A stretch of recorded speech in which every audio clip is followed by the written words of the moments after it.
জনগণের রাজনীতি নাকি রাজনীতির জনগণ? রাজনীতির আয়নায় কতটা প্রতিফলন জনগণের, তাদের অবস্থানই বা কোথায়? সেই হিসেবটাই বুঝতে যমুনা টেলিভিশনের রাজনীতির এই আয়োজনের পুরোটা সময় আপনাদের সঙ্গে আছি আমি আখলাকুস সাফা।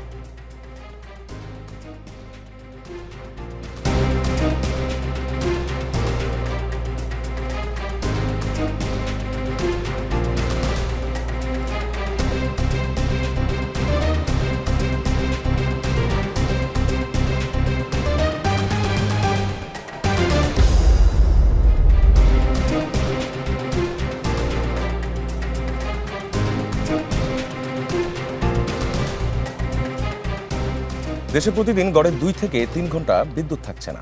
শহরাঞ্চলের তুলনায় গ্রামাঞ্চলে, বিশেষ করে পল্লী বিদ্যুৎ সমিতির আওতায় যে এলাকাগুলো, সেই এলাকাগুলোতে কোনো কোনো এলাকায় দীর্ঘ সময় বিদ্যুৎ না থাকার খবর পাওয়া যাচ্ছে। কক্সবাজারে লাগাতার লোডশেডিং, বুকিং বাতিল করেছেন 30,000 পর্যটক। আজ সারাদিনে মাত্র 1 ঘন্টা বিদ্যুৎ ছিল চট্টগ্রাম কাস্টমস হাউসে। এরই মধ্যে জাতীয় সংসদে বিদ্যুৎ মন্ত্রী বলেছেন, দেশে বিদ্যুতের ঘাটতি নেই, তাই লোডশেডিংও নেই। কিছুটা বিদ্যুৎ বিভ্রাট হতে পারে। লোডশেডিংয়ের সংজ্ঞা পরিবর্তনের কথাও বলেছেন তিনি। এদিকে সরকারি দলের সভায় সিদ্ধান্ত হয়েছে, বিরোধী দলের আসনগুলোয় সরকারের উন্নয়ন কার্যক্রম তদারকি করবেন বিএনপির সংরক্ষিত নারী আসনের এমপিরা। তাছাড়া টিআইবি বলছে, সুশাসনের ঘাটতি, অব্যবস্থাপনা, দলীয় প্রভাব বিএনপির ইশতেহার পূরণের ঝুঁকি তৈরি করছে। দর্শক, এসব নিয়েই আজ আমাদের আলোচনা। আমাদের সঙ্গে আছেন বিএনপির মিডিয়া সেলের আহ্বায়ক অধ্যাপক ডাক্তার মওদুদ হোসেন আলমগীর পাভেল, এবং আমাদের সঙ্গে আছেন জাতীয় নাগরিক পার্টি এনসিপির উত্তরাঞ্চলের মুখ্য সংগঠক সার্জিস আলম। আপনাদের দুজনকেই স্বাগত আজকের রাজনীতির আলোচনায়। শুরুতেই মওদুদ হোসেন আলমগীর পাভেলের কাছে যেতে চাই, যেটা দিয়ে শুরু করেছিলাম। জ্বালানি মন্ত্রী সংসদে বলেছেন, দেশে বর্তমানে বিদ্যুতের কোনো ঘাটতি নেই এবং বিদ্যুৎ উৎপাদনের ঘাটতির কারণে লোডশেডিং করার প্রয়োজন হচ্ছে না। বলেছেন, লোডশেডিংয়ের সংজ্ঞা পরিবর্তন দরকার। ঝড় বৃষ্টিতে গাছ পড়ে লাইন ছিঁড়ে যাওয়া কিংবা সঞ্চালন ও বিতরণ লাইনের ত্রুটির কারণে সাময়িক বিদ্যুৎ বিভ্রাট ঘটতে পারে। লোডশেডিং আর বিদ্যুৎ বিভ্রাটের পার্থক্য কী? হ্যাঁ, ধন্যবাদ। আবার মনে হয় যে কথাটা একটা নতুন শব্দ, যে আমরা জানি যে আমাদের প্রথাগত যে সংস্কৃতি রয়েছে, সেখানে যে কোনো একটা নতুন বিষয়বস্তুকে যদি আমরা সামনে আনি, তো এরকম একটা বিভ্রান্তি অথবা গ্রহণ করা না করার একটা প্রবণতা দিয়ে একটা ব্যাপারটা শুরু হয়। এরকম এটা অবশ্য মানতেই হবে যে আমরা যদি বলি যে লোডশেডিং একটা অর্থ, যে অর্থে আমি বলবো যে পুরো দেশের জন্য জিনিসটা সমভাবে প্রযোজ্য কিনা। আবার যদি কোনো জায়গাতে অঞ্চলভিত্তিক কোনো একটা জায়গাতে যদি কোনো একটা লাইন সঞ্চালন লাইনের কোনো দুর্বিপাকের জন্য যদি সেটা হয়, তাহলে বিদ্যুতের উৎপাদন ঠিক আছে, কিন্তু সঞ্চালন বা বিতরণজনিত কোনো কারণে যদি সেটা গ্রাহক পর্যায়ে যদি না পৌঁছায়, তাহলে সেক্ষেত্রে আমরা যে বিদ্যুতের প্রাপ্তিকে লোডশেডিং বলতে পারবো কিনা, সেটা একটা খুবই সঙ্গত প্রশ্ন। কারণ এটা পুরো বিশ্বব্যাপী যেটা হয় কি, যে আমাদের দেশের প্রাকৃতিক কারণগত কারণে আমরা জানি যে সঞ্চালন লাইন পৃথিবীর অনেক জায়গাতে আছে, যেটা দৃশ্যমান হয় না। এটা ভূগর্ভস্থ সঞ্চালন লাইন আছে পৃথিবীর অনেক জায়গায়, আমাদের দেশে নেই। আর যেমনটি আপনিও বলছিলেন যে শহরাঞ্চলে এই প্রবণতার তুলনামূলকভাবে বেশি হলেও, কম হলেও গ্রামাঞ্চলে এটা বেশি। সেটা খুবই স্বাভাবিক। যেমন আমরা খুব শক্তিশালী বিতরণ সঞ্চালন ব্যবস্থা গ্রামাঞ্চলে গড়ে তুলতে পারিনি, এটা একটা দুর্বলতা, আমাদের মানতেই হবে এটা। তো আমার মনে হয় যে সংজ্ঞার বিভ্রান্তিতে না গিয়ে আমরা বাস্তবতাটা এরকম যে হয়তো পুরো দেশের কোনো কোনো জায়গাতে বিদ্যুতের যে মানুষের প্রত্যাশা, সেটা মানুষের প্রত্যাশার কাছে পৌঁছায়নি। মানুষ কিন্তু এই সংজ্ঞা নিয়ে হয়তো তাদের ভেতরে খুব একটা বেশি মাথা ব্যথা নেই যে আমরা এটাকে লোডশেডিং বলবো না বিভ্রাট বলবো, সেটা হয়তো জনগণের কাছে বিষয় না। জনগণ তো চাইবে যে তার কাছে বিদ্যুৎটা যেন পৌঁছায়। তো আমাদের কিন্তু একটা জিনিস বোঝা দরকার যে আমরা এমন একটা জায়গাতে আছি যে এটা উন্নয়ন ভাবনাটাকে সামগ্রিক করতে গেলে প্রত্যেক জায়গাতে যে ঘাটতিগুলো আছে সেই ঘাটতিগুলোকে অ্যাড্রেস করা, এবং আমরা যদি কথায় কথায় বলি যে 17 বছরের যে জঞ্জালগুলো আছে সেটাকে আমাদের মুক্ত করে তারপরে সামনের দিকে যেতে হবে, হয়তো এই কথাটিকে কিছুদিন পর মানুষ বলবে যে না, এটা আমি যুক্তি বলার জন্য বলছি। তো সুতরাং সেটাকে পাশ কাটিয়ে রেখে, যেহেতু বিদ্যুৎ মন্ত্রীর এটা উনি ওনার অবস্থান থেকে তার ব্যাখ্যাটা দিয়েছেন, জনগণের প্রত্যাশা বিদ্যুৎ পাওয়া, সেটা যেমন সত্যি কথা, আবার একই সাথে এটাও সত্যি কথা যে বাস্তব যে ব্যবস্থাপনা রয়েছে সেই ব্যবস্থাপনায় আমাদের দেশে ঠিক পরিকল্পিতভাবে যে বিদ্যুৎ উৎপাদন কেন্দ্রগুলো তৈরি করা হয়েছে এমনটা নয়। বিদ্যুৎ উৎপাদন কেন্দ্রকে যদি আপনি ম্যাপের ভেতরে যদি ভৌগোলিকভাবে যদি বিতরণ করেন, তাহলে দেখা যাবে যে বিদ্যুৎ উৎপাদন কেন্দ্রগুলো দেশের উত্তর পশ্চিমাঞ্চলে কিন্তু সবচেয়ে কম, আবার দক্ষিণাঞ্চলেও কিন্তু বা দক্ষিণ পশ্চিমাঞ্চলেও কিন্তু সেই মাপে নেই। তো আমাদের জাতীয় গ্রিড লাইন যদিও আছে, কিন্তু এই গ্রিড লাইনে বিদ্যুৎ উৎপাদন হলেও এটা গ্রাহক পর্যায়ে পৌঁছতে গেলে কিন্তু একটা সঞ্চালন লাইনের খুব একটা পেশাদারিত্বের জায়গাতে যাওয়ার দরকার ছিল। সেটা যে কোনো কারণে আমরা পারিনি। তবে এই ক্ষেত্রে আপনারা জানেন যে পাওয়ার গ্রিড কোম্পানি থেকে শুরু করে বিভিন্ন বিতরণ ব্যবস্থায় এই দুর্বলতাগুলোকে কাটিয়ে ওঠার চেষ্টাটা হচ্ছে। সেটা একটা দীর্ঘমেয়াদী একটা পরিকল্পনা।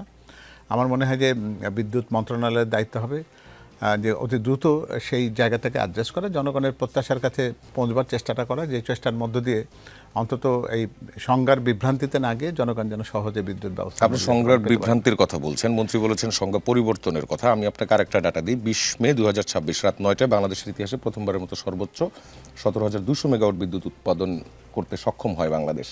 কিন্তু সেই রেকর্ড উৎপাদনের পরও 400 মেগাওয়াট লোডশেডিং করতে হয়েছে বলে জানিয়েছে পাওয়ার গ্রিড। তারাও বলছে লোডশেডিং, কিন্তু মন্ত্রী এটাকে লোডশেডিং বলতে রাজি নয়। আপনার কাছে এটা কি? আমার কাছে মনে হচ্ছে ওই একই কথা। আমি যদি বলেন যে উৎপাদন হয়েছে, কিন্তু আপনার আবার দেখা যাচ্ছে যে বিতরণ ব্যবস্থাতে আপনার লোডশেডিংটা মানে কি, অর্থাৎ আপনার যে সঞ্চালন লাইন, সেই সঞ্চালন লাইন হয়তো বিদ্যুতের ওই পরিমাণ ব্যবস্থাপনাকে ধারণ করতে পারে না, সেজন্য সেই জায়গাতে বিদ্যুতের উৎপাদন থাকা সত্ত্বেও একটা ভোক্তা পর্যায়ে বা গ্রাহক পর্যায়ে পৌঁছে নাই। আমরা এটাকে লোডশেডিং বলতে গেলে আপনি যদি এটাকে আক্ষরিক অর্থে যদি বলেন, সেটা হচ্ছে যে কোনো একটা জায়গাতে পরিকল্পিতভাবে বিদ্যুৎ ব্যবস্থাকে আপনি সাময়িকভাবে বন্ধ করে রাখবেন, এই কারণে যে আপনার উৎপাদন কম, সুতরাং পুরো দেশের মধ্যে বিতরণটাকে স্বচ্ছ রাখবার জন্য এক জায়গাতে 2 ঘন্টা বন্ধ করে রাখবেন, শেষ অন্য জায়গায় বিদ্যুৎটা দেবেন, আবার তাদেরকে বলবেন 2 ঘন্টা তুমি পাবে না, ওই লোকগুলো পাবে। এটা হচ্ছে লোডশেডিং, যেটাকে বিদ্যুৎ ব্যবস্থাপনায় এরকম একটা ব্যবস্থা হতে পারে যদি আমার উৎপাদনের ঘাটতি থাকে। কিন্তু আপনার উৎপাদনটা হচ্ছে, কিন্তু আপনার সঞ্চালন বা বিতরণের অসুবিধার কারণে সেটা গ্রাহক পর্যায়ে পৌঁছাচ্ছে না। যেটা আপনি যেমন বলছিলেন যে উৎপাদন তো প্রয়োজনের চাইতে অনেক বেশি হয়েছে, কিন্তু সেটার পরেও কিন্তু 400 মেগাওয়াটের বিদ্যুৎ বা 200 মেগাওয়াটের বিদ্যুতের ঘাটতির কারণে সেই জায়গাগুলোতে বিতরণের কারণে সেটা আপনাকে পৌঁছাতে পারেন না। তো এটাকে যদি লোডশেডিং বলি, তাহলে কিন্তু এই লোডশেডিংয়ের সাথে কিন্তু মূলত উৎপাদনের বিষয়টি কিন্তু জড়িত থাকে বেশি। আমরা যদিও বলছি যে আমাদের জাতীয় গ্রিড তৈরি হয়েছে, কিন্তু সেই জাতীয় গ্রিড সত্যিকার অর্থে বিদ্যুৎটাকে সুষমভাবে ধরেন যার ঘরে বিদ্যুৎ নাই, যার ঘরে বিদ্যুৎ নাই, সে ধরেন কোনো কারণে ফোনে শুনছে যে বিদ্যুৎ মন্ত্রী বলছেন যে এটা লোডশেডিং নয়, সে কি এটা ভালোভাবে নিচ্ছে? আমি তো বলছি আপনাকে কথাটা, ভোক্তা পর্যায়ে কিন্তু আপনি সংখ্যার বিভাজন করবেন, সংখ্যাকে কি করবেন সেটা কিন্তু তার চাও না, সে বিদ্যুৎটা চাই। তো সুতরাং আমরা কিন্তু এটা টেকনিক্যালি আলোচনাটা করতেই পারি যে উৎপাদন ঠিক আছে, শুধুমাত্র বিতরণ ব্যবস্থা বা কোনো কারণে ঝড়ে যদি বিদ্যুৎ লাইনের সঞ্চালন লাইন যদি বিচ্ছিন্ন হয়, সেক্ষেত্রে জায়গাপত্র বিদ্যুৎটা পৌঁছবে না। কারণ বিদ্যুৎ তো এরকম না যে আপনি এটাকে নিজের কাছে সঞ্চয় করে রাখতে পারেন। বিদ্যুৎটা এক জায়গায় তৈরি হবে, সঞ্চালন লাইনের মধ্য দিয়ে তার বাসায় গিয়ে পৌঁছবে। এর মধ্যে অনেকগুলো জায়গা আছে যেখানে এই বিচ্যুতিটা হতে পারে। সেই ব্যাখ্যাটা মানুষের কাছে খুব গুরুত্বপূর্ণ না, মানুষ বিদ্যুৎটা চাইবে, এটাই খুব স্বাভাবিক। বিদ্যুৎ মন্ত্রীও তার জায়গা থেকে বলবেন যে ঠিক আছে, লোডশেডিং বলতে গেলে যেরকম আমরা বিদ্যুৎ ব্যবস্থাপনায় উৎপাদনের ঘাটতির কারণে আমি যেখানে বিদ্যুৎ দিতে পারি না, সেটাকে আমি কথাটা বলতে পারি, সেটা হচ্ছে উনি ওনার মতো করে ব্যাখ্যা করতে পারেন। তবে আমার মনে হয় যে বাস্তবতা হচ্ছে এই যে যেটাই কারণ হোক না কেন, গ্রাহক পর্যায়ে আমাদের উৎপাদন এবং বিদ্যুৎ মানুষের কাছে পৌঁছানোর ব্যাপারের ভেতরে যদি কোনো রকম ঘাটতি বা কোনো রকম যদি কোনো বিচ্ছিন্নতা কোথাও থাকে, তাহলে সেটাকে আপনার উত্তরটা পেয়েছি। সার্জিস আলমের কাছে আসতে চাই, যদি একই বিষয়ে কথা বলি, লোডশেডিং এর যে সংজ্ঞা পরিবর্তনের কথা বলা, অথবা আসলে কি লোডশেডিং নেই, বিদ্যুতের কোনো ঘাটতিও নেই বলা হচ্ছে, যে আসলে পরিস্থিতিটা আপনারা কিভাবে দেখেন? আমরা দেখছি যে আমাদের বর্তমানে বিদ্যুৎ মন্ত্রী যিনি, তিনি তো একই সাথে জ্বালানি মন্ত্রীও। তিনি সম্ভবত তার জায়গা থেকে বাংলাদেশের যে ফোকাসটা এটা তার দিকে নিতে চাচ্ছেন, কিন্তু পজিটিভলি নিতে চাইলে ভালো হইতো। তিনি নেতিবাচকভাবে নিতে চাচ্ছেন। কিছুদিন আগে তিনি জ্বালানি সিন্ডিকেটের কাছে পরাজিত হয়েছেন, সরকারকে পরাজিত করেছেন, জনগণকে পরাজিত করেছেন। জ্বালানির দাম বাংলাদেশের ইতিহাসের বৃহৎ একটা শতকরা হারে বৃদ্ধি পেল। এরপরে সেখানে একটা স্বস্তি নেমে আসলো তাদের পরাজয়ের মধ্য দিয়ে। এবার তিনি বিদ্যুতে এসেছেন। আমার কাছে মনে হয়েছে আমাদের বিদ্যুৎ মন্ত্রী যে কথাগুলো বলেছেন, এই কথাগুলো আসলে তিনি তাকে সামনে রেখে বলেছেন। ব্যক্তি আমাদের বিদ্যুৎ মন্ত্রী, তাকে সামনে রেখেছেন। এখন তার সাথে তো লোডশেডিংয়ের সম্পর্ক নাই। তিনি যে বাসায় থাকেন সেখানে লোডশেডিং হয় না, তিনি যে অফিসে চাকরি করেন লোডশেডিং হয় না, তিনি যে এলাকায় যান সেখানে লোডশেডিং হয় না। ইভেন ঈদে, ছুটিতে, যে কোনো উৎসবে, পার্বণে তিনি যদি এলাকায় যান, তার এলাকায় তো তখন লোডশেডিং হয় না। এখানে যেটা হয় অ্যাকচুয়ালি একটু লুকোচুরি খেলা হয়। খেলাটা কীরকম? তিনি যেখানে যান, সংশ্লিষ্ট ওই জায়গায় যারা বিদ্যুতের এই যে কানেকশন বা লোডশেডিং হবে কি হবে না এটার জন্য যারা দায়িত্বশীল, তারা তাকে ফলো করেন, সেই জায়গায় কোনো লোডশেডিং হয় না। কিন্তু এটার জন্য আবার অন্য একটা জায়গায় মানুষকে ভুক্তভোগী হতে হয়। তো আমি আসলে তাকে আহ্বান করব আমাদের জায়গা থেকে, তার যদি ওই সৎ সাহসটুকু থাকে, তাহলে কিছুদিন আগে জনাব তারেক রহমান আমরা দেখেছি, তিনি যখন বর্জ্য ব্যবস্থাপনা যাদের দায়িত্ব ঈদের পর তারা করতে পারলো না, তিনি হঠাৎ করে বিনা নোটিসে তিনি বের হয়ে পড়লেন এবং তিনি আসলেই দেখলেন যে এই যে বর্জ্য ব্যবস্থাপনা এটা ঠিকমতো হচ্ছে না। তিনি শাস্তির আওতায় নিয়ে আসলেন। কাউকে শাস্তির আওতায় আনুক আর না আনুক, অন্তত তিনি মাঠ পর্যায়ে গিয়ে যে চেষ্টাটা করেছেন এবং এই যে কিছু মানুষকে শাস্তির আওতায় এনেছেন, আমরা একটু স্বস্তি পেয়েছি আর কি, যে তার কিছুটা ইচ্ছা আছে। আমাদের বিদ্যুৎ মন্ত্রী যদি একটু সৎ সাহস নিয়ে কোনো প্রকার প্রোটোকল ছাড়া, পূর্বের কোনো নোটিশ না দিয়ে, প্রজ্ঞাপন ছাড়া তার একটু ওইটুকু ইচ্ছা তৈরি হয় যে তিনি একটা গাড়ি নিয়ে যে কোনো একটা গ্রামে চলে যাবেন, এক রাত থেকে তারপরের দিন একই সময় ফিরে আসবেন, তাহলে আমরা নিশ্চিত 24 ঘন্টার মধ্যে বাংলাদেশের যে কোনো প্রত্যন্ত অঞ্চল তিনি বেছে নিতে পারেন। অন্তত 6 থেকে 8 ঘন্টার তিনি লোডশেডিং, যেটা অ্যাকচুয়ালি মানুষ লোডশেডিং বলতে যেটা বুঝে তাদের সংজ্ঞায়ন না, ওই লোডশেডিং তিনি অনুভব করে আসবেন। এবং আরেকটা জিনিস হচ্ছে কি, মানে আমার কাছে মনে হয়েছে আজকের এই বক্তব্যটা এটা হচ্ছে কিছুটা একদম ইচ্ছাকৃত এইভাবে বলা। এটা কি কারণে? এটা হচ্ছে প্রসঙ্গটা ঘোরানোর কারণে। কারণ আমরা দেখেছি গত 2 দিন আগে বিএনপি সরকার, এই আমাদের বিদ্যুৎ মন্ত্রী ক্ষমতায় আসার পরপর বলল এপ্রিল মাসের কথা যে বর্তমান সরকার আগামী 2 বছর বিদ্যুতের মূল্য বাড়াবে না, দাম বাড়াবে না। আমরা দেখলাম 2 মাস যেতে না যেতেই আমাদের সেই বিদ্যুৎ মন্ত্রীর জায়গা থেকে ঘোষণা আসছে, সরকারের জায়গা থেকে ঘোষণা আসছে যে বিদ্যুতের দাম বাড়ানো হচ্ছে। কত পার্সেন্ট? প্রায় 16 থেকে 18% দাম বাড়ছে, যেটা বিগত 25 বছরে এই একবারে 16 থেকে 18% বিদ্যুতের দাম বাড়ে নাই। বিএনপি সরকার আসলো, তিনি বিদ্যুৎ মন্ত্রী, 4 মাসের মধ্যে আমরা 16 থেকে 18% বিদ্যুতের দাম বাড়তে দেখলাম, যা মানুষের জীবিকা নির্বাহের ব্যয়ভার 60% বাড়াবে। অর্থাৎ আপনি দেখেন, যেই মানুষটার চলতে 100 টাকা লাগতো তার এখন 160 টাকা লাগবে, অথচ ওই মানুষটার ইনকাম এখনও 100 টাকাও নাই ঠিক মতো। এই হচ্ছে মানুষের অবস্থা। এবং আমার কাছে মনে হয়েছে যে এই যে কাজটা হলো, এইটাকে এখন কিছু একটা বলে ভাইরাল হয়ে টপিকটা পরিবর্তন করতে হবে। এই কারণে ইচ্ছাকৃতভাবে তিনি জানেন যে বাংলাদেশের গ্রামাঞ্চলে 6 ঘন্টা 8 ঘন্টা কিছু কিছু জায়গায় এর চেয়েও বেশি লোডশেডিং আছে, তারপরে শুধু টপিকটা ঘোরানোর জন্য, ওই দাম থেকে সরানোর জন্য তিনি ইচ্ছাকৃতভাবে এটা বলেছেন। অথবা আরেকটা জিনিস হতে পারে, এটা একটু কাল্পনিক। আমি যখন আমাদের বিদ্যুৎ মন্ত্রী এই কথা বললেন, আমি আসলে চিন্তা করছিলাম আস্তে আস্তে, এবং আমি কিছুটা ইউটোপিয়ান ওয়ার্ল্ডে চলে গিয়েছিলাম। আমার তখন মনে হচ্ছিল আসলে ভাই মাত্র যেটা বললেন যে বিদ্যুৎ নাকি উৎপাদন হচ্ছে, বিদ্যুৎ নাকি যতটুকু প্রয়োজন এতটুকু আছে, এই জন্য এটাকে লোডশেডিং বলা যাবে না। এটা বিভিন্ন সিস্টেমের একটা ঘাটতির কারণে মানুষ বিভিন্ন সময় বিভিন্ন জায়গায় পাচ্ছে না, অব্যবস্থাপনার কারণে। তাহলে আমি একটু জানতে চাই, ধরেন যতটুকু উৎপাদন হয়, আমরা তো মানে ন্যূনতম সায়েন্স পড়ে আসা মানুষজন, ধরেন আপনার এই রোধের মধ্য দিয়ে হোক কিংবা এই যে পারিপার্শ্বিক বিভিন্ন ধরনের বাধার মধ্য দিয়ে হোক, কতটুকু বিদ্যুৎ ক্ষতিগ্রস্ত হয় এটুকু তো আমরা বুঝি। কিন্তু এই যে এত পরিমাণ লোডশেডিং, ধরেন 3 ভাগের 1 ভাগই লোডশেডিং হয়, মানে আমার মাথায় কাজ করছিল আর কি, যে বিদ্যুৎ যখন ওই লাইনের মধ্য দিয়ে ধরেন প্রবাহিত হয়, ইলেকট্রনের প্রবাহ, ওই জায়গার ভিতরে কোনো আলাদা রাজনৈতিক ওয়ার্ল্ড আছে কিনা, রাজনৈতিক পৃথিবী আছে কিনা, যেই পৃথিবীতে আসলে আলাদা করে আবার রাজনৈতিক দলের পলিটিক্স আছে। ওইখানেও ইলেকট্রনের মধ্যে কিছু কিছু ইলেকট্রন আছে যারা বিএনপির রাজনীতি করে, এবং এই যে বিদ্যুৎ প্রবাহের সময় তারাও সেই জায়গায় বিভিন্ন সমঝোতার মধ্য দিয়ে বিভিন্ন চাঁদা টাদা নেয়া বা এই কাজগুলো করে, যার ফলশ্রুতিতে 100 মেগাওয়াট গ্রাম পর্যন্ত পৌঁছাতে পৌঁছাতে 50 মেগাওয়াট হয়ে যায়, মানুষ বিদ্যুৎ পায় না, লোডশেডিং হয়ে যায়। মানে আমি ভাবছিলাম যে এরকম কিছু আসলে আছে কিনা, নাহলে এত বেশি এটা তো নষ্ট হওয়ার কথা না। তো আমরা আসলে একটা জিনিস চাই কি, এটা কোনো স্পেসিফিক উদাহরণ আছে? না না, মানে স্পেসিফিক উদাহরণ কি, আমি তো বললাম এটা আমার একটা কাল্পনিক চিন্তা, মানে তাদের কথা অনুযায়ী কিভাবে, যখন মানুষ ধরেন 6 ঘন্টা 8 ঘন্টা বিদ্যুৎ পায় না, তখন তারা বলে যে বাংলাদেশে কোনো লোডশেডিং নাই, যেটুকু হচ্ছে ওটুকু হচ্ছে কোথাও ধরেন ওই বৃষ্টি হচ্ছে, কোথাও হচ্ছে লাইন ছিঁড়ে যাচ্ছে, বা কোথাও হচ্ছে কোনো একটা দুর্যোগ হয়েছে এই কারণে। কিন্তু মাঠ পর্যায়ে গেলে অবস্থা এটা না। আসলে আমরা চাই আসলে কি, মানুষ যখন কষ্টের মধ্য দিয়ে যায়, সাফার করে, আপনি যদি তার ব্যথায় ব্যথিত হন তাহলে মানুষ আপনাকে বুঝবে। কিন্তু আপনি তার ব্যথাটাকে নিয়ে যখন মকারি করেন, যখন অস্বীকার করেন, তখন ধীরে ধীরে মানুষও আপনাকে অস্বীকার করা শুরু করবে।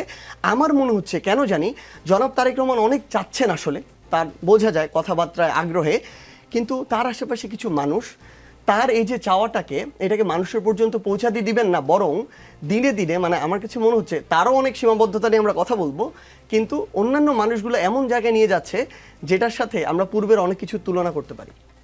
ধন্যবাদ আপনাকে। মওদুদ হোসেন পাভেলের কাছে আবারও ফিরতে চাই, সেটি হচ্ছে বিরোধী দলের আসনগুলোতে বিএনপির সংরক্ষিত নারী সংসদ সদস্যরা উন্নয়ন তদারকি করবেন বলে সিদ্ধান্ত হয়েছে। গতকালের যে সভা হয়েছে সরকার দলীয়, সেই সভায় তারা কিভাবে নির্বাচিত প্রতিনিধিদের উন্নয়ন তদারকি করবেন? অনেকের প্রশ্ন, নির্বাচিত প্রতিনিধিদের কাছে তদারকির দায়িত্ব কেন দেওয়া হলো সিলেক্টেড এমপিদেরকে? আচ্ছা, আমি এই কথাটাতে যাওয়ার আগে আগের ব্যাপারটা নিয়ে একটু কথা বলি। সেটা হচ্ছে যে হ্যাঁ, আমি সার্জিসের সাথে একেবারে শতভাগ একমত যে আপনার ব্যথায় ব্যথিত হয়ে সেই সমস্যার কথাটাকে বলার, সেটা আমার মনে হয় যে এটাই হচ্ছে একটা রাজনীতির গ্রহণযোগ্যতার দিক দিয়ে খুব বেশি একটা চমৎকার একটা ব্যবস্থাপনা, এখানে আমরা যেতেই পারি। আবার একই সাথে এটাও বুঝবার দরকার আছে যে 3 মাসে বিএনপির হাতে তো ঠিক এমন কিছু আলাদিন ছেড়ে নেই যে তারা একেবারে অনেকগুলো বিদ্যুৎ উৎপাদন করে ফেলবে, বিদ্যুৎ সঞ্চালন লাইনটাকে একেবারে রাতারাতি পাল্টে দেবে এবং আমরা একেবারে নিরবিচ্ছিন্নভাবে আমাদের চাহিদা মোতাবেক বিদ্যুৎ পাবো। আবার জ্বালানি নিয়ে কথাটা হচ্ছিল একটু আগে। আবার একই সাথে কিন্তু যেহেতু সার্জিস একজন বিজ্ঞানের ছাত্র, আমিও খুবই অল্প স্বল্প হলে ওটি পড়ার সুযোগ পেয়েছি, সেটার থেকে অন্তত এটুকু বুঝি যে এই জ্বালানি সংকট, যেটি আমরা জানি যে আমাদের সেই উপসাগরীয় যুদ্ধাবস্থার কারণে যে ব্যাপারটিকে সৃষ্টি হয়েছিল, এর মধ্যে কিন্তু প্রায় লক্ষ কোটি টাকার মতন ভর্তুকি কিন্তু সরকারে চলে গেছে। তো এই ভর্তুকির সংস্কৃতিটাকে যদি আমরা এরকম করে জনপ্রিয়তার জায়গা থেকে যদি করতে চাই, তাহলে একটা সরকারের পক্ষে কিন্তু ঠিক উন্নয়নের জন্য কিন্তু অর্থ যোগান দেওয়া বিশেষ কঠিন কাজ হয়ে যাবে।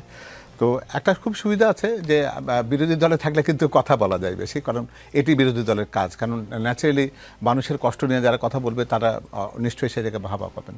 আবার যদি ঠিক জায়গাগুলো পাল্টে দেওয়া যায়, তখন তো সার্জিসও কিন্তু ঠিক তার অবস্থান থেকে এটাকে ডিফেন্ড করতে চাইবে যে না ঠিক আছে, আমরা ঠিক এই সীমাবদ্ধতার জন্য পারিনি বা বাস্তবতা এরকম। আসলে আমার মনে হয় যে এখানে দোষারোপের চাইতে বড় ব্যাপার হলো যে হ্যাঁ, রাজনীতির সংস্কৃতিতে বিরাট বড় একটা পরিবর্তনের হাওয়া আমরা দেখছি। সেটি সঙ্গত কারণে সার্জিসও বলেছে যে জনাব তারেক রহমান তার প্রত্যেকটা কাজের ভেতর দিয়ে তার একেবারে বলতে পারি যে বাচনভঙ্গি থেকে শুরু করে তার চলাফেরার প্রত্যেকটা জায়গায় এবং তার ভেতরে যেমনি শালীনতা, নম্রতা এবং খুবই বেশি সাধারণত্বের যে জায়গাটি প্রতিষ্ঠিত করেছেন, সেটি জনগণের কাছে একটা নতুন বার্তা দিয়েছে যে সরকার প্রধান বোধহয় একটু অন্যরকমও হতে পারে। সেই ব্যাপারটি তারা কিন্তু দীর্ঘদিন তারা দেখার সুযোগটি পায়নি। আর আপনি যেটা বলছেন যে নির্বাচিত জনপ্রতিনিধি থাকার পরে উন্নয়ন দেখার, আসলে আমাদের কনসেপ্টটা তো পাল্টে গেছে। জনপ্রতিনিধিদের কাছ থেকে ঠিক উন্নয়ন দেখবার কাজটা তো প্রাথমিক কাজ নয়, তাই না? তাদের কাজ ছিল সংসদে গিয়ে আইন প্রণয়ন করবেন, জনগণের জন্য কল্যাণকর যে বাংলাদেশ হতে পারে সেটিকে নিশ্চিত করবেন, একটা চমৎকার পররাষ্ট্র নীতি আমাদের দেবেন, আমাদের জন্য ঠিক শান্তিপূর্ণ সৌহার্দ্যের ব্যবস্থাপনা দেবেন, একটা ভালো পরিবেশ দেবেন, আমাদের সন্তানদের জন্য শিক্ষা দেবেন, তার জন্য কর্মসংস্থানের রাস্তা খুঁজবেন। ঠিক এলাকায় রাস্তাঘাট তৈরি করা, কিন্তু স্কুলের এমপিওভুক্ত করার কাজটা তাদের কাছে যাওয়ার কথা ছিল না। কিন্তু যেহেতু আমাদের রাজনৈতিক সংস্কৃতিতে একটা কথা আছে, প্রত্যেক সংসদ সদস্য যখনই 5 মিনিট কথা বলার সুযোগ পান, তখনই কিন্তু প্রথমে আমার এলাকার, যেমন সেটা সার্জিসকে দিলেও সে কিন্তু পঞ্চগড়ে তার এলাকার লোকজনকে নিয়ে বলবে যে সেই এলাকার মানুষের জন্য আমার জন্য অভিবাদন থাকলো, তাদের জন্য শুভেচ্ছা বাণী থাকলো। আমাদের উন্নয়ন ধারণাটার মধ্যে কিন্তু এই সংসদ সদস্যদের একটা অবস্থান তৈরি হয়ে গেছে। আপনি যদি প্রান্তিক পর্যায়ে যে উন্নয়নগুলো দেখবেন, যে সেই জায়গাগুলোতে কিন্তু এটাই হয়েছে যে সংসদে উনি কথাটা বলেন, মন্ত্রীর নজরে আনেন, প্রধানমন্ত্রীর নজরে আনেন, অর্থের বরাদ্দ হয়, প্রকল্পটা পাস হয়, তার একটা স্কুল হয়, তার ওখানে একটা রাস্তা হয়, তার একটা ব্রিজ তৈরি হয় এবং সন্তানদের জন্য খেলার জায়গা তৈরি হয়, মসজিদ হয়, মন্দির হয়। এটার ভেতর দিয়ে কিন্তু আমাদের উন্নয়নটা কিন্তু বিগত সময় গড়ে উঠেছে। ঠিক সেই কারণে যেহেতু বিএনপির সব জায়গাতে তাদের প্রতিনিধিত্ব, নির্বাচিত প্রতিনিধি নেই এবং আমাদের সংবিধান যেহেতু এই সংরক্ষিত নারী আসনে জায়গাটি দিয়েছে, বিএনপি পুরো দেশের জন্য তাহলে সামগ্রিক একটা রেখচিত্র তৈরি করবার একটা অবস্থানটা তৈরি করতে চায় যে নির্বাচিত কিন্তু বা যারা সংরক্ষিত তাদেরকে খুব অনির্বাচিত তো আমরা বলবো না, তাই না?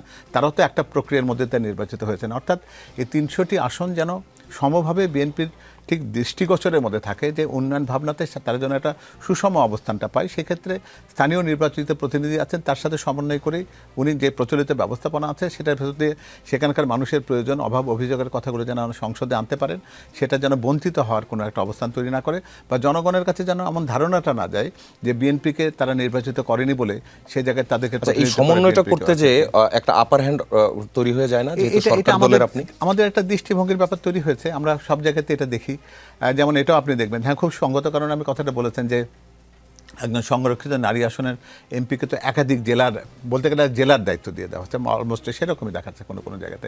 নির্বাচনী এলাকার মধ্যেও তাকে একাধিক নির্বাচনী এলাকা দেওয়া হয়েছে। কিন্তু যেহেতু তাদের সংখ্যা কম, আর কিন্তু তাদেরকে দেখতে হবে প্রায় অনেকগুলো আসন, প্রায় 90টা মতন আসন, যেটা বাংলাদেশের যে এলাকায় যেগুলো বিভিন্ন জায়গায় ছড়িয়ে ছিটে আছে। তো ফলে 30 জনকে তো মানে একজনকে 3টা সংসদীয় এলাকাকেই পর্যবেক্ষণের মধ্যে রাখতে হবে। এটা আমার মনে হয় যে বিএনপির পক্ষ থেকে ধারণাটা এরকম হয়েছে যে পুরো দেশটা যেন সমান একটা সুষম দৃষ্টিসীমার মধ্যে থাকে, যেখান থেকে আমরা নির্বাচিত হয়নি বলে ওই জায়গায় মানুষজন বিএনপিকে তার সংসদ সদস্য হিসেবে প্রত্যক্ষভাবে নির্বাচন করেননি বলে তারা যেন কোনো উন্নয়ন বঞ্চিত না হন, সেটি হচ্ছে এই ব্যবস্থাপনা করার মূল উদ্দেশ্য। যে আপনার উত্তরটা পেয়েছি, সার্জিসের কাছে যেতে চাই। এই যে সবশেষ যে উত্তরটা শুনলেন, মাঠ পর্যায়ে এটার ইমপ্লিমেন্টেশন আসলে কিভাবে হবে, কেমনে হয়?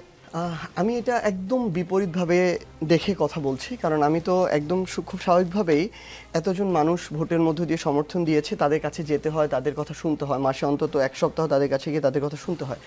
আমার কাছে এটা চিত্রটা একদম বিপরীত। আমি যখন যারা বিএনপির সাথে রাজনীতির সাথে আছেন এবং সেন্ট্রাল জায়গায় নীতি নির্ধারক জায়গাটাতে থাকেন শহর কেন্দ্রিক, এবং ওই জায়গায় একটা মানে একদম সরাসরি কানেক্টিভিটির জায়গাটা থাকেন না, তারা এই বিষয়টাকে কেন জানি কানেক্ট করতে পারেন না।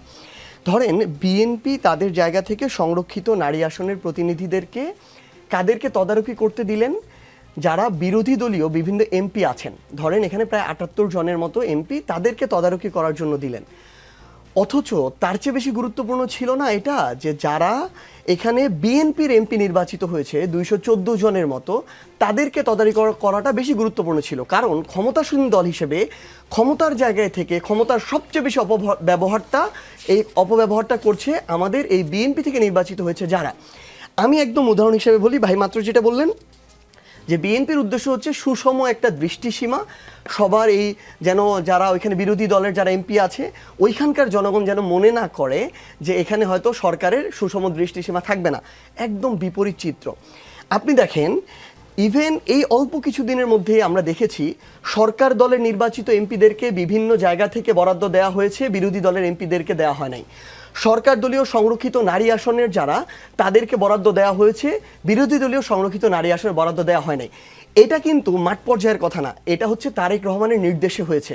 তাহলে এই জায়গায় এত বড় অসম বন্টন করার পরে আপনি আপনার এমপিদেরকে দিয়ে বিরোধী দলের উপরে নজরদারি করিয়ে সেখানে সুষম বন্টন করাবেন জনগণের প্রতি, এগুলো আমাদের কাছে কাল্পনিক গল্প ছাড়া অন্য কোনো কিছু না। বরং এখন সরকারি দল থেকে তো বলা হয় যে সেটা প্রথম যে বরাদ্দটা ছিল যেটা সবাই পেয়েছে সেটা সাধারণ বরাদ্দ, আর পরেরটা বিশেষ বরাদ্দ। না, ওইটাই মানে বিশেষ বরাদ্দগুলো হবে শুধু সরকার দলের জন্য, আর সাধারণ বরাদ্দ নাম কাওয়াস্তে সেটা হবে শুধুমাত্র বিরোধী দলের জন্য, মানে সান্ত্বনা পুরস্কার। এটা তো হতে পারে না। আমরা তো সরকারকে বিএনপির সরকার হিসেবে নির্বাচন শেষ হওয়ার পর দেখতে চাই না, আমরা বাংলাদেশের সরকার হিসেবে দেখতে চাই, আমরা পুরো রাষ্ট্রের সরকার হিসেবে দেখতে চাই। কিন্তু মাঠ পর্যায়ের চিত্রটা ঠিক এটার বিপরীত। আমি যেটা বলতে চাচ্ছিলাম, আপনি মাঠ পর্যায়ে যান, শুধুমাত্র এই যত ধরনের কার্ডের সুযোগ সুবিধা, এই যে বলে না ইউএনওর মাধ্যমে দিচ্ছে, ডিসির মাধ্যমে দিচ্ছে, চেয়ারম্যানের মাধ্যমে দিচ্ছে, এটা হচ্ছে সবচেয়ে বোগাস কথা। এটা হচ্ছে সামনে একটা লেভেলিং। আমি এটা যুক্তির জন্য বলছি না, তর্কের জন্য বলছি না, আমি এটা ভাইদেরকে বলছি তারা যেন এই তথ্যটা জনাব তারেক রহমান পর্যন্ত পৌঁছে দেন। এটা হচ্ছে মাঠের বাস্তবতা। এই মানুষগুলোর কাছে যায়, কিন্তু আলটিমেটলি যদি উপজেলায় যায়, নির্ধারণ করে উপজেলা বিএনপি সভাপতি, সে নেয় ইউনিয়ন বিএনপি সভাপতির থেকে, সে নেয় ওয়ার্ড বিএনপি সভাপতি থেকে। এই বিএনপির যে চেইন সেখান থেকে আসে, এবং হ্যাঁ, এবং শুধুমাত্র সেভাবেই আসে যেভাবে তালিকাগুলো তারা তাদের ভোটার সমর্থক শুভাকাঙ্ক্ষীদের মধ্য দিয়ে আসে এবং তাদের মধ্য দিয়ে যায়। যেই মানুষটা বিএনপি ছাড়া, দেখেন বিএনপি প্রায় 50% ভোট পেয়েছে, তার মানে প্রায় 50% মানুষ অন্যান্য বিভিন্ন রাজনৈতিক দলে ভোট দিয়েছে, কিংবা অনেকে ধরেন ভোট দিতে আসে নাই। তাহলে এই যে বাকি 50% মানুষ যারা বিএনপিতে ভোট দেয় নাই, তারা কি বাংলাদেশ রাষ্ট্রের নাগরিক না? তারা এই সুযোগ সুবিধাগুলোর তাদের অধিকার আছে না? বিএনপি এখন দিনে দিনে মাঠ পর্যায়ে এই সকল সুযোগ সুবিধার ক্ষেত্রে শুধুমাত্র বিএনপি সরকার হয়ে উঠেছে। আপনি শুধুমাত্র কেউ কেউ কিছু ব্যতিক্রম এক্সাম্পল নাম কাওয়াস্তে দেখানোর জন্য করা ছাড়া 95% কেস হচ্ছে এরকম, কেউ যদি বিএনপির সমর্থক ভোটার শুভাকাঙ্ক্ষী না হয়, এই যে জনাব তারেক রহমানের যত ধরনের কার্ড আছে কোনো কার্ড কেউ পায় না। আমি আমার আসনের কথা বলছি, আমার আসনের প্রায় 49% ভোট আমার শাপলাকলির, 51% হচ্ছে ধানের শীষের, তিনি এমপি হয়েছেন। কিন্তু এখন পর্যন্ত আমার শাপলাকলির কোনো একজন সমর্থক ভোটারকে একটা সুযোগ সুবিধা দেওয়া হয়নি, শুধুমাত্র তাদেরকে দেওয়া হয়। তাহলে আলটিমেটলি এই যে জিনিসটা করা হচ্ছে, আমি মনে করি এটা বরং বিরোধী দলের যে জায়গাগুলো আছে সেইগুলোতে নিয়ন্ত্রণ নেওয়ার জন্য করা হচ্ছে। সেখানে আলাদা একটা নজরদারি, বিরোধী দলের মাধ্যমে যতটুকু সুযোগ সুবিধা যেত, সেখানেও কিভাবে সরকারি দল একটু হস্তক্ষেপ করে ওইটা আরও কমানো যায়, এই জিনিসটা করা হচ্ছে। সো আমার জায়গা থেকে যে আহ্বানটা থাকবে আসলে, যে সরকার যদি আসলে সুষম বন্টনটা করতে চায়, তাহলে এইটুকু নিশ্চয়তা দেয়া যে যেই মানুষটা প্রকৃতপক্ষে ওইটার পাওয়ার উপযুক্ত, ওই মানুষটা যেই দলেরই হোক না কেন, যেই মতের হোক, যেই ধর্মেরই হোক, ওই মানুষটারটা যেন নিশ্চিত করা হয়। কিন্তু দুঃখজনক হলেও সত্য, এটা নিশ্চিত করা হচ্ছে না। আরেকটা জিনিস বলি, ভাই মাত্র যেটা বললেন, আসলে আমরা বাংলাদেশে ভর্তুকির বাজেট, রীতি নীতি, কালচার, সংস্কৃতিগুলো চাই না। কিন্তু দেখেন, আপনারা বিএনপি ক্ষমতা এসেছে মাত্র 4 মাস হয়েছে, আপনি এই 4 মাসের মধ্যে বিদ্যুতের দাম আপনি বাড়ালেন, এই 4 মাসের মধ্যে আপনি জ্বালানির দাম 2 বার বাড়ালেন, এই 4 মাসের মধ্যে আপনি এলপিজি বা এই গ্যাসের দাম প্রায় 4 বার বাড়ালেন।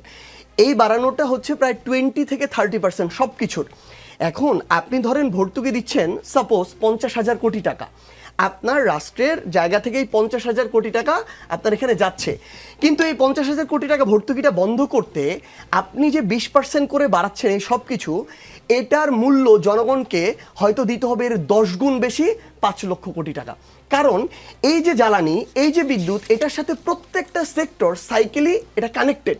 এটার জন্য আপনি দেখেন, আপনি বলছেন যে 50 মেগাওয়াট যে ব্যবহার করে একদম গরিব মানুষটা, তার তো আমি বাড়াইনি, কিন্তু আপনি দেখেন তো সে সকালে যে ঘুম থেকে উঠে যে গাড়িতে করে ধরেন কোথাও যায়, যে কোনো একটা বাহনে করে, এটার জ্বালানি খরচ বেড়েছে কিনা আপনি দেখেন। সে যেখানে কাজ করে কলকারখানায় সেটা বেড়েছে কিনা, সে যেটা খায় সেই ফুড যেখান থেকে উৎপাদন হয় সেটা বেড়েছে কিনা, সে কৃষিকাজের জন্য যে সার ব্যবহার করে সেই সারের উৎপাদনের যে কলকারখানা সেখানে খরচ বেড়েছে কিনা।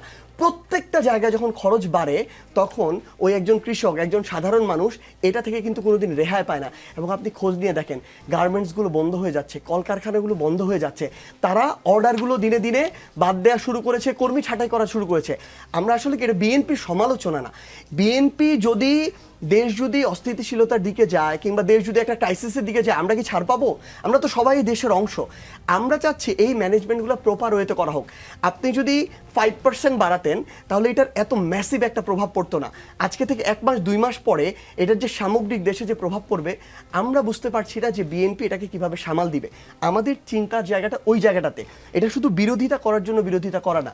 তো আমরা প্রত্যাশা করব দিন শেষে যে বিএনপির জায়গা থেকে এই যে সামগ্রিক বিষয়গুলো, এই বিষয়গুলোকে তারা যেন ঠিক ওইভাবে নেয় যে সামনে আসলেই বাংলাদেশ শুধুমাত্র রাজনৈতিক দল না, ক্ষমতা না। জি, পাভেল ভাইয়ের কাছে আসতে চাই। জি। এই কথা থেকে যদি আসি যে বিএনপির বা তার শুভাকাঙ্ক্ষী না হলে প্রধানমন্ত্রীর যে কার্ড সুবিধাগুলো, অর্থাৎ সরকারের যে সুবিধাগুলো, সেই সুবিধাগুলো পাওয়া যাচ্ছে না। তিনি তার এলাকার কথা বললেন। আমি প্রথমত বলি যে এই কার্ড কিভাবে বিতরণ হবে, সেই বিতরণ ব্যবস্থার যে ছকগুলো করা হয়েছিল, যে চেকলিস্টটা করা হয়েছিল, সেই চেকলিস্টটা দেখার সুযোগ আমার হয়েছে। তার সাথে সাথে একটা কথা দিয়ে বোধহয় এরকমভাবে কথাটা বলা যায়। দেখুন, একটা সরকার যে নির্বাচিত হয়ে জনগণের সামনে এসে দেশ পরিচালনার দায়িত্ব নেয়, 5 বছর পরে তাকে আবার ভোটের জন্য যেতে হয়, সে সরকার কি কোনোদিন কোনো জিনিসের দাম বাড়াতে চাইবে? সার্জিস, আমি যদি খুব সংগতভাবে বলি যে কোনো মানুষ এই একটা অজনপ্রিয় সিদ্ধান্ত নিতে চায়, সরকার প্রধান হিসেবে জ্বালানির মূল্যবৃদ্ধি বা বিদ্যুতের মূল্যবৃদ্ধি জনগণের কাছে যে ভালো লাগবে না, এটা বোঝার মতন ব্যাপারটা বুঝবার জন্য তো কারো তো রকেট সায়েন্টিস্ট হওয়ার দরকার নেই। জনাব তারেক রহমান কেন দেশের যে কোনো একটা সাধারণ মানুষও বোঝে যে একটা সরকার দায়িত্ব এলে এই মূল্যবৃদ্ধির মতন একটা সত্যিকার অর্থে এমন একটা অজনপ্রিয় একটা সিদ্ধান্তের কাছে কেউ যেতে চায় না। আবার একই সাথে এটাও সত্যি কথা যে যদি সেটার কারণে যদি ভর্তুকি ব্যবস্থাপনার মধ্যে দিয়ে আমরা যাই, যে কথাটি সার্জিস বলার চেষ্টা করছে, আজ গার্মেন্টসের উৎপাদন সক্ষমতা কমে যাওয়ার যে ব্যাপারটি রয়েছে, আবার একই সাথে আমাদের আন্তর্জাতিক অর্ডার কমে যাওয়ার যে ব্যাপারটা একটা চ্যালেঞ্জ হিসেবে এসছে, সেই জায়গাগুলোতে আমরা কিন্তু শুধুমাত্র এখানে বিদ্যুৎ বা জ্বালানির মূল্য বৃদ্ধি বা এটা দিয়ে কিন্তু এই সমস্যাটার বা এই ব্যাপারটার ব্যাখ্যা করতে পারবো না। এটার সমীকরণ বা এর রসায়নটা অনেক বেশি গভীরে প্রথিত রয়েছে। তো ফলে আমি একটা জিনিস কিন্তু এই কারণে বলি যে জনগণের সরকার হিসেবে বিএনপির যখন নির্বাচনে প্রচারণা হয়েছে, আপনি নিজেও শুনেছেন যে জনাব তারেক রহমান সবসময় বলেছেন যে এই ফ্যামিলি কার্ডটা দেশের সবগুলো মানুষই পাবে, এমনকি আমার স্ত্রীও পাবেন, প্রত্যেকটা নারীর জন্য, পরিবার প্রধান যারা আছে।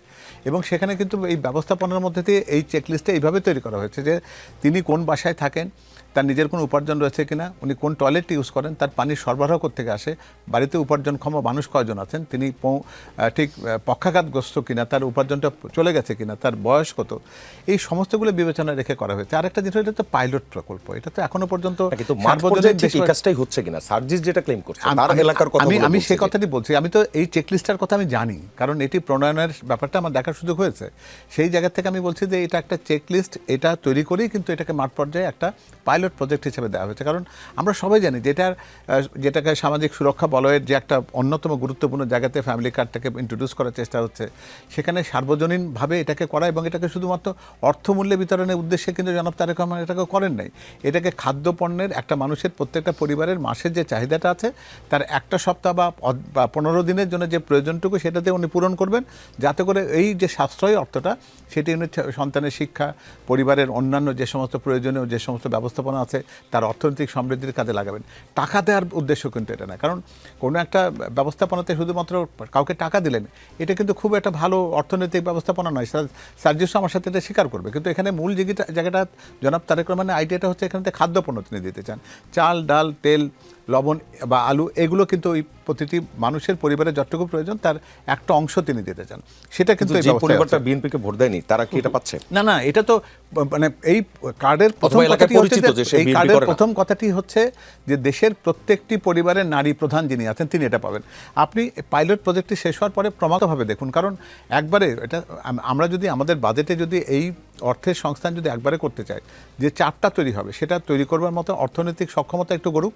এই প্রথমে সমালোচনার জন্য সমালোচনা আসবে, এটা আমি নিজেও জানি, কারণ যখনই পাশের বাড়ির মানুষটি পাবে না তো পাশের আরেকজন যিনি পেয়েছেন তিনি এটি নিয়ে প্রস্তুত তুলতেই পারেন। এবং এটা পাইলট প্রজেক্টে সেটা হচ্ছে যে একটা নির্দিষ্ট উপজেলায় একটা ইউনিয়ন হতে পাইলট প্রজেক্টটি হচ্ছে, পাশেরটাতে হচ্ছে না। তারা এই প্রশ্ন কিন্তু জনপ্রতিনিধি কেন, এটা শুধু উনি কেন বলবেন? বিএনপির একজন জনপ্রতিনিধিকে এই প্রশ্ন তুলছেন না, তখন সমস্ত বিএনপির প্রত্যেকটা নির্বাচনী এলাকার লোকজন তার এই সুবিধাটা পাচ্ছে না। একটা বিএনপির এক জায়গায় পাচ্ছে, বিএনপিরই আরেক জায়গায় সে পাচ্ছে না। সুতরাং এটাকে বিএনপি কিংবা বিরোধী এইভাবে দেখবার কোনো সুযোগ নেই, কারণ এখানে পরিপূর্ণভাবে দেশে বিতরণ ব্যবস্থায় প্রত্যেকের কাছে যখন পৌঁছানি তখন বিএনপির মধ্যেও কিন্তু প্রাপ্তি অপ্রাপ্তির সমীকরণ আছে।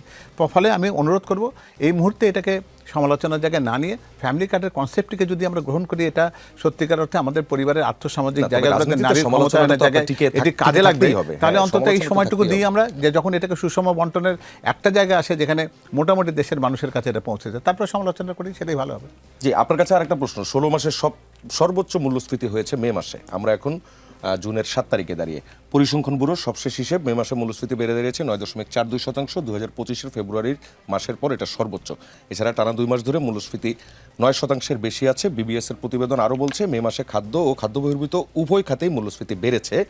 গত মাসে খাদ্য খাতে মূল্যস্ফীতি দাঁড়িয়েছে 9.06%, যা এপ্রিল মাসে ছিল 8.39%। মূল্যস্ফীতি নিয়ন্ত্রণে সরকার যে উদ্যোগগুলো নিয়েছে সেগুলো কি কাজ করছে না, অথবা কেন করছে না? দেখুন, আমার মনে হয় যে এই যে দশমিকের মার্কপ্যাচটা কিন্তু খুব চমৎকার আর কি। হ্যাঁ, দেখবেন যে আপনার প্রত্যেকটা ফিগার কিন্তু আপনি 9-এর পরে দশমিক দিয়েছেন, অর্থাৎ এটা কিন্তু এমন না যে আমি দিইনি এটা।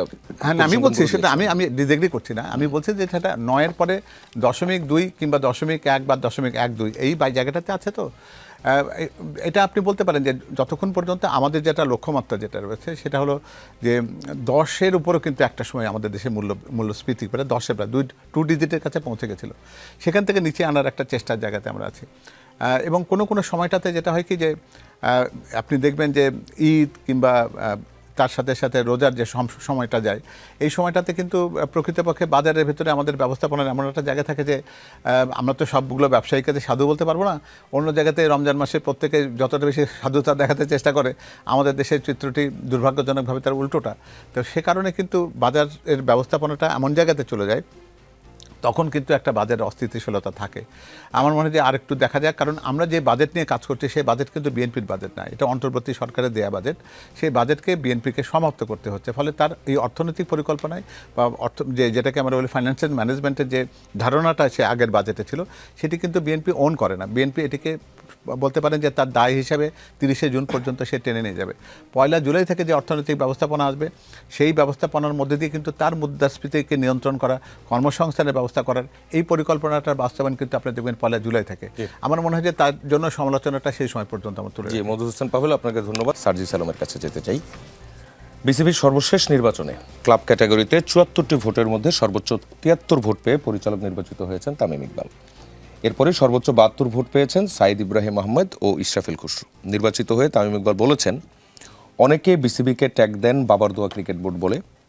এবার বাবার দোয়া ক্রিকেট বোর্ডকে ক্রিকেটের দোয়ায় পরিণত করতে পারি কিনা সেটা দেখে। তামিম কি পারবে বাবার দোয়া ক্রিকেট বোর্ডকে ক্রিকেটের দোয়ায় পরিণত করতে? ফলাফলের বাকি চিত্রটা দেখে কি মনে হয়? প্রথমে আমি তামিম ইকবালকে অভিনন্দন জানাতে চাই এই কারণেই আসলে যে তিনি হচ্ছেন 14, 18, 24-এ শেখ হাসিনার নির্বাচনের যে ভোটের শতকরা হার, প্রাপ্তির হার, রাতের ভোট বলেন, দামি ভোট বলেন কিংবা যেই ভোট বলেন না কেন, সেই প্রাপ্তির হারও কখনো 90% ছাড়াতে পারেনি। সেখানে জনাব তামিম ইকবাল প্রায় 99% ভোট পেয়েছেন এবারে বিসিবি নির্বাচনে, এবং তিনি আসলে আমার কাছে মনে হয় এই মুহূর্তে যে তিনি উত্তর কোরিয়ার কিম জং উনকেও ছাড়িয়ে গিয়েছেন আসলে, এবং এই জন্য অবশ্যই তার অভিনন্দনটা প্রাপ্য। কিন্তু আসলে সত্যি কথা বলতে কি, আমাদের খারাপ লাগে কোন জায়গাটাতে, ধরেন বিসিবির মতো একটা প্রতিষ্ঠান এভাবে, তামিম ইকবাল বিসিবির প্রেসিডেন্ট হবে একটা প্রক্রিয়ার মধ্য দিয়ে, এটা খুব বেশি আমাদের কাছে অনাকাঙ্ক্ষিত, অপ্রত্যাশিত না আসলে। তিনি বাংলাদেশের অন্যতম সেরা একজন ক্রিকেটার, কিন্তু যে প্রক্রিয়ার মধ্যে দিয়ে তিনি হলেন এবং যেভাবে বিসিবির ডিরেক্টররা হলেন, অন্যান্যরা ধরেন 25 জনের মধ্যে 24 জনই কে হবে এটা বাংলাদেশের মানুষ যারা একটু খোঁজখবর রাখে তারা 7 দিন আগে থেকেই জানে। তো এরকম যদি আমরা একটা ক্রিকেটের জায়গাকেও এরকম দলীয়করণ করি, স্বজনপ্রীতির জায়গায় নিয়ে যাই, বাবা মা ভাই বোন আত্মীয় স্বজন শালা দুলাভাই থেকে শুরু করে তাদেরকে দিয়ে এরকম করে বোর্ডটা সাজাই, এটা আমাদেরকে অনেক বেশি হতাশ করে। বিএনপি তাদের ক্ষমতার অপব্যবহার, সংখ্যাগরিষ্ঠ ক্ষমতার অপব্যবহার প্রশাসক বসিয়ে করবে, গভর্নর বসিয়ে করবে, ব্যাংক দখল করে করবে, বিশ্ববিদ্যালয়ে ভিসি বসিয়ে করবে, এগুলো মানে কিছুটা মানে মানানসই আর কি, যদিও কোনোটাই অভ্যুত্থান পরবর্তী বাংলাদেশে কাম্য নয়, কিন্তু মানে রাজনৈতিক একটা দোলাচলের জায়গায় তারা তো কিছু ক্ষমতার অপব্যবহার দেখাবেই, যেটা তারা দেখাচ্ছে এখন। কিন্তু বিসিবির মতো একটা জায়গা, এই জায়গায় যখন আমরা এটা দেখি, এটা আমাদেরকে অনেক বেশি হতাশ করে। এবং আসলে এখানে তামিম ইকবাল এবং বিসিবি, এটা শুধু তামিম ইকবাল একজন ব্যক্তি, বিসিবি একটা প্রতিষ্ঠান, এরকম না। এটা হচ্ছে একটা এক্সাম্পল যে বিএনপি মাত্র 4 মাসে এসে কিভাবে বাংলাদেশের প্রতিষ্ঠানগুলোকে আবারও দলীয়করণ করছে, যেটার বিরুদ্ধে তারা বিগত 16 বছর কথা বলল, কিভাবে তারা স্বজনপ্রীতি দেখাচ্ছে, যেটার বিরুদ্ধে তারা 16 বছর কথা বলল, এবং কিভাবে তাদের 31 দফায় যে দফাগুলো রয়েছে সেগুলো একটা একটা করে তারা ভায়োলেট করে জনগণের সাথে প্রতারণা করছে।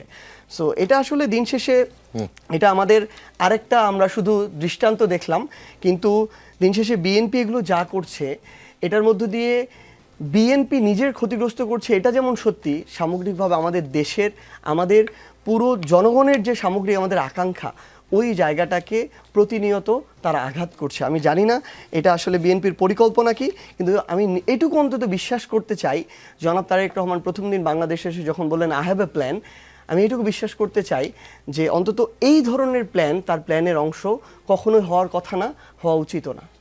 জি মওদুদ হোসেন পাভেলের কাছে বলছি, টিআইবি বলছে সুশাসনের ঘাটতি, অব্যবস্থাপনা, দলীয় প্রভাব বিএনপির ইশতেহার পূরণের ঝুঁকি তৈরি করছে। সংস্কারের ক্ষেত্রে একটা বড় প্রতিবন্ধকতা হচ্ছে আমলাতন্ত্রের একাংশ সব পরিবর্তন চাইলেও নিজেদের পরিবর্তন চায় না। এছাড়া সরকারের পেছনে যে শক্তিগুলো আছে তাদের একাংশ ক্ষমতাকে দেখে নিজেদের সুবিধা অর্জনের লাইসেন্স হিসেবে ক্ষমতাসীন দলের মধ্যে এমন শক্তি আছে যারা দলবাজি, দখলবাজি, চাঁদাবাজিকে বৈধতা দিতে চায়, যেটা সার্জিস আলমও তার আরেকটি এক্সাম্পল দিয়ে বলছিল। এই বিষয়ে কি বলবো? আমার মনে হয় যে আমরা বোধহয় একটু পেছনে যাই। সেটা হচ্ছে সার্জিস তারেক রহমান সাহেবের আই হ্যাভ এ প্ল্যান বা উই হ্যাভ এ প্ল্যান যে কথাটি উনি বলেছেন, সেটার মর্মার্থের জায়গাতে সে যেতে বলতে চাইছে যে এটা তার প্ল্যানের অংশ জানানো হয়, এটা আমরাও দেখতে চাই। আমি নিশ্চিত করছি জনাব তারেক রহমান এরকম প্ল্যানের ঠিক অনুসারী হয়ে কাজ করছেন, এটা বিশ্বাস করবার কোনো কারণ নেই। আর একটা কথা হলো কি যে উনি একটা শব্দগত একটা পার্থক্য কিন্তু করবার চেষ্টা করেছেন। আমি যদি সবার কাছে সবিনয়ে বলতে পারি যে তারেক রহমান সাহেব ক্ষমতার শব্দটি কিন্তু কখনো ব্যবহার করেন না। উনি বলেন যে জনগণ রাষ্ট্র পরিচালনার দায়িত্ব দিয়েছে, দেশ পরিচালনার দায়িত্ব দিয়েছে, ফলে এই শাব্দিক পরিবর্তনটা কিন্তু অনেক অর্থবহ। আমরা ক্ষমতার সাথে দাম্ভিকতা, ক্ষমতার সাথে একটা মেজাজ, ক্ষমতার সাথে একটা উত্তাপ, একটা উষ্ণতা, ক্ষমতার সাথে একটা দখলদারিত্ব, এই কথাগুলো যেন জড়িয়ে যায়। আবার যদি আমি বিনয়ের সাথে বলি যে জনগণ আমাকে রাষ্ট্র পরিচালনার দায়িত্ব দিয়েছে, যেটা জনাব তারেক রহমান খুবই সঙ্গতভাবে তার বিনয়ের সাথে বলেন, সেটা কিন্তু একটা দায়বদ্ধতাকে চিহ্নিত করে, বুঝিয়ে দেয় যে আমি মানুষের ভোট পেয়েছি, মানুষ আমাকে সেই দায়িত্বটি দিয়েছে, আমি জনগণের দেয়া দায়িত্বটি পালন করছি, আমি ক্ষমতায় চলে যাইনি। এবং সেটা তার প্রত্যেকটি আচরণের মধ্যে তিনি দেখার চেষ্টা করেছেন। তিনি খুব সিম্পল পোশাক পরিধান করছেন, সেটা বলতে পারি লোক দেখানো নয়। তার দ্বীপ প্রহরের যে আহার্য, সেটিও একটু লোক দেখানো নয়, এটাতে উনি বরাবরই অভ্যস্ত। এমনকি বিদেশি একজন ডিগনিটারিদের সামনেও যিনি তখন নিজেকে উপস্থাপন করেন, সে জায়গাও তার ভেতরে কিন্তু ওই ক্ষমতা শব্দটির প্রতিচ্ছবি আমি দেখব না। প্রশ্নটি হচ্ছে যে এই যে অপব্যবহার কথাটি আসছে এবং দলীয়করণ কথাটি, যেটা খুব জনপ্রিয়ভাবে আমরা সবসময় আমাদের এই সরকারের সাথে বা যে কোনো সরকারের সাথে লাগিয়ে দেওয়ার চেষ্টা হয়। একটা প্রশ্ন হচ্ছে কি যে 17 বছর কোনো একটা মানুষ যদি বঞ্চিত থাকে, একটা যোগ্য মানুষ, আর সেই যোগ্য মানুষটি যদি তার যোগ্যতার জায়গায় পৌঁছে যায়, তার অপরাধ যদি এটি হয় যে তিনি বিএনপি রাজনীতি বা জাতীয়তাবাদী আদর্শের সাথে সম্পর্কিত, তাকে আমি দলীয়করণ বলবো কিনা, আমি কিন্তু এই প্রশ্নটি খুব বিনয়ের সাথে রাখতে চাই। তামিম ইকবাল বিসিপির প্রেসিডেন্ট হলে আমার মনে হয় না যে দেশের ক্রিকেট যারা বোঝে তারা হয়তো নিশ্চয়ই কেউই বিশ্বাস করবে না বা মনে করবে না যে ক্রিকেটটি খুব একটা অদক্ষ লোকের হাতে ক্রিকেটের পরিচালনাটা চলে গেছে। বরং আমরা একটু দেখবার চেষ্টা করি যে এরা আগামী দিনে ঠিক জুলাই অভ্যুত্থানের যে স্পিরিটটা তৈরি হয়েছে, যার কথা সার্জিস বারবার বলছিল, যে সেটি তাদের আচরণের মধ্যে প্রতিবাদ হয় কিনা। অর্থাৎ তারা বাংলাদেশের ক্রিকেটকে তার জনপ্রিয়তার জায়গায় দেখে এটি শুধুমাত্র লোক দেখানো একটা সত্যিকার অর্থে খুব বেশি রাজকীয় একটা ক্রিকেট বোর্ড এরকমভাবে যেন নিজেদেরকে না দেখে ক্রিকেটের বিস্তৃতি ঘটান, জনপ্রিয়তাকে বৃদ্ধি করেন।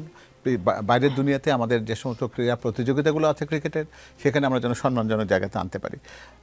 ঠিক একই রকমভাবে যেরকম বিশ্ববিদ্যালয়গুলো দখল করার কথা নিয়ে যেগুলো কথা হচ্ছিল, তাহলে কি আমি এটা বলবো যে যারা স্বৈরাচার বিরোধে নিজেকে সোচ্চার কণ্ঠে উচ্চকিত উচ্চারণে যে ব্যক্তিগুলো রাতের বেলা যখন ডিজিএফের ভীতিকে রক্তচক্ষুকে উপেক্ষা করে টকশোতে এসেছেন, সামনে দাঁড়িয়ে সিনেটে নিজেকে প্রতিবাদী কণ্ঠস্বর হিসেবে সবার সামনে দাঁড়িয়ে বলেছেন যে ফ্যাসিস্টের বিরুদ্ধে আমার এই প্রতিবাদটি চিহ্নিত হোক, তাদেরকে শুধুমাত্র একটা জাতীয়তাবাদের রাজনীতির সাথে তাদের সামান্যতম সম্পর্কিত হয়েছেন বা কোনো একটা সাদা দলের সমর্থক হিসেবে তার নামটি আছে, সেটিকে তার অযোগ্যতা বলে আমি দেখব কিনা। তার সাথে বড় করে আমি কি এটা দেখব না যে 17 বছরে তাকে যে বঞ্চিত করা হয়েছে, সেই বঞ্চনার জায়গাতে তিনি তার যে জায়গাটি সেটা তার প্রাপ্য ছিল সেটা থেকে 17 বছর দেওয়া হয়নি, সেই জায়গাতে উনি গেছেন, সেখানে উনি পারফর্ম কেমন করেন, সেই আচরণের মধ্যে দিয়ে তার যদি কোনো দলীয় বৃত্তি যদি প্রকাশিত না হয়, তাহলে শুধুমাত্র দলকে সমর্থন করি বলে সেটাকে দলীয়করণ, এতটা সরলীকরণ অন্তত সার্জিসের মতো মেধাবী মানুষ নিশ্চয়ই করবেন না, বিশ্বাসটি আমার রইল।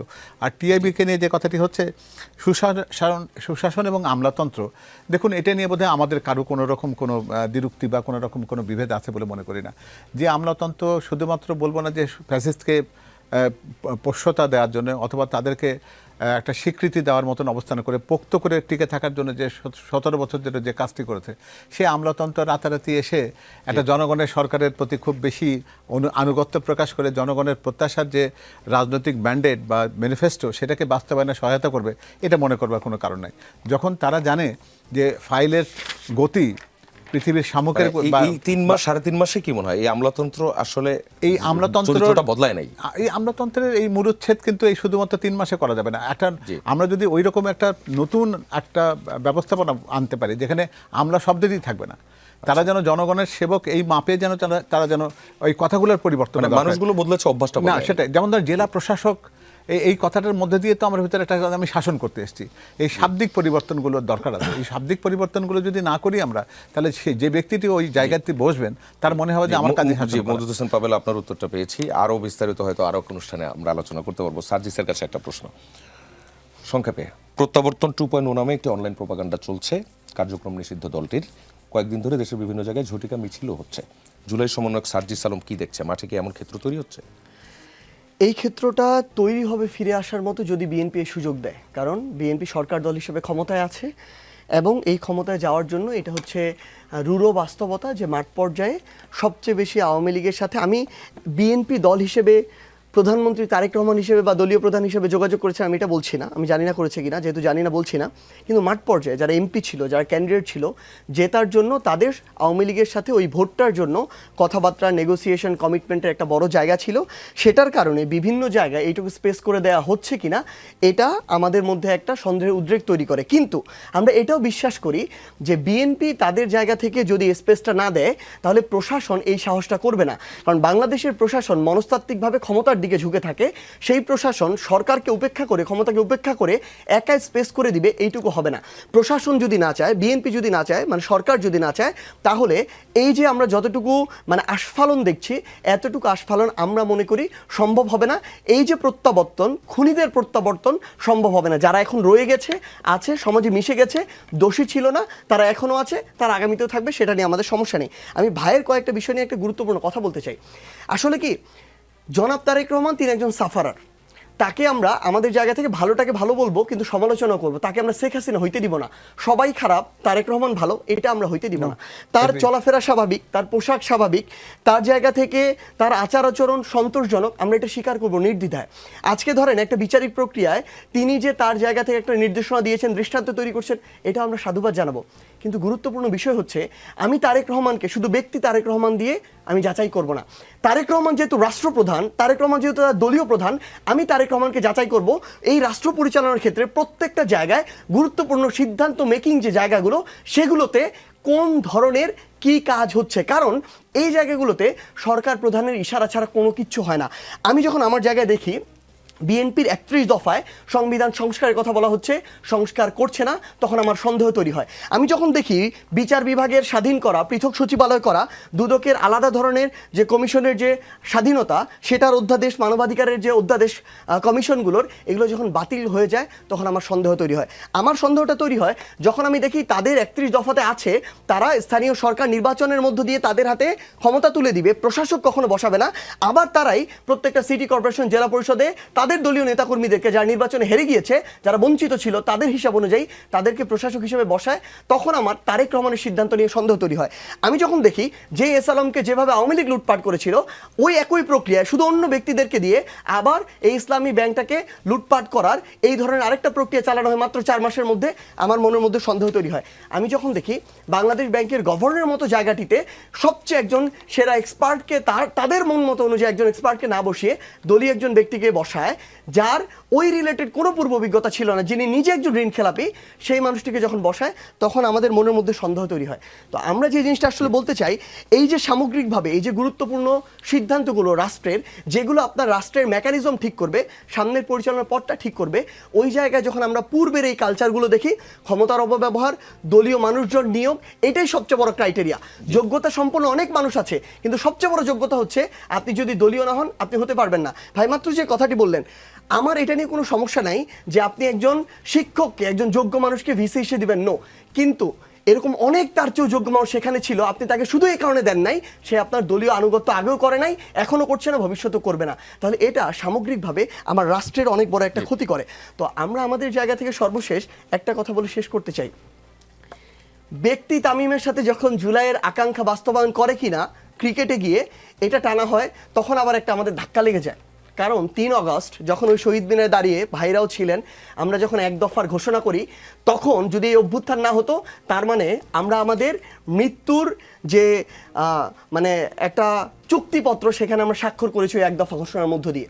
যদি অভ্যুত্থান না হতো, রাষ্ট্রদ্রোহী হিসেবে আমাদেরকে হয়তো মৃত্যুদণ্ড দেওয়া হতো।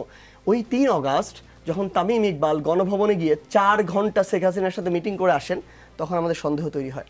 এবং আমরা এইটা শুধু তামিম ইকবালের খেলা রিলেটেড এক্সপার্টিজের মধ্যে রাখবো না, তিনি একজন ব্যক্তি, তার সাথে মাত্র যেটা বললেন ক্রিকেট হিসেবে ওকে, তাকে আমি প্রায়োরিটি দিলাম, কিন্তু যখন জনাব সালাউদ্দিন আহমেদের সন্তান আসেন, আমির খসরু সাহেবের সন্তান আসেন, তখন আমাদের প্রশ্নটা চলে আসে,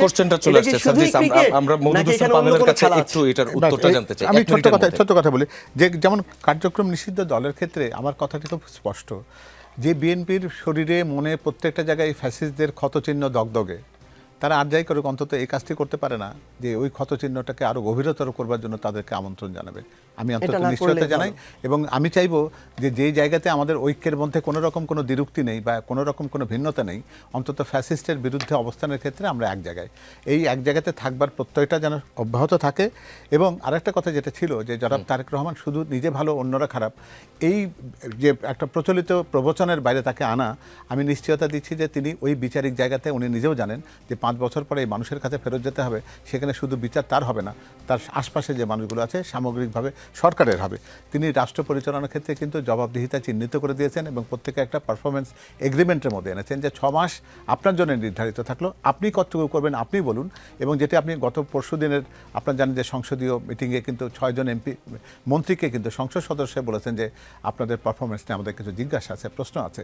তো এই জবাবদিহিতার সংস্কৃতিটিকে অব্যাহত যদি রাখা যায়, আমার বিশ্বাস আপনি যে ব্যাপারটাগুলো নিয়ে আপনাদের ভেতরে সন্দেহের বিন্দুমাত্র যদি এখনও পর্যন্ত কোনো জায়গায় যদি কোনো একটা ঈশান কোণের ছোট মেঘ থাকে, তাহলে সেটা আমি বলবো যে আমাদের প্রত্যেকের ভালোবাসা, প্রত্যেকের ঐক্যের বাতাস সেই মেঘটাকে সরিয়ে দিয়ে একটা সত্যিকার অর্থে বাংলাদেশে গণতন্ত্রের নীল আকাশ আমাদেরকে দেখাবে, সেই প্রত্যাশা আমরা নিশ্চয়ই করতে পারি। ডাক্তার মধুসূদন আমগীর পাভেল, শুধু শেষ করব 10 সেকেন্ড। সেটা হচ্ছে যে আমাদের মধ্যে যুক্তি হতে পারে, তর্ক হতে পারে, কথার মিল অমিল থাকতে পারে, কিন্তু দিন শেষে যারা গণহত্যা করেছে, যারা গণহত্যার নির্দেশদাতা, এগুলোর প্রমাণিত খুনি, তাদের বিরুদ্ধে যেন আমরা ঐক্যবদ্ধ থাকি।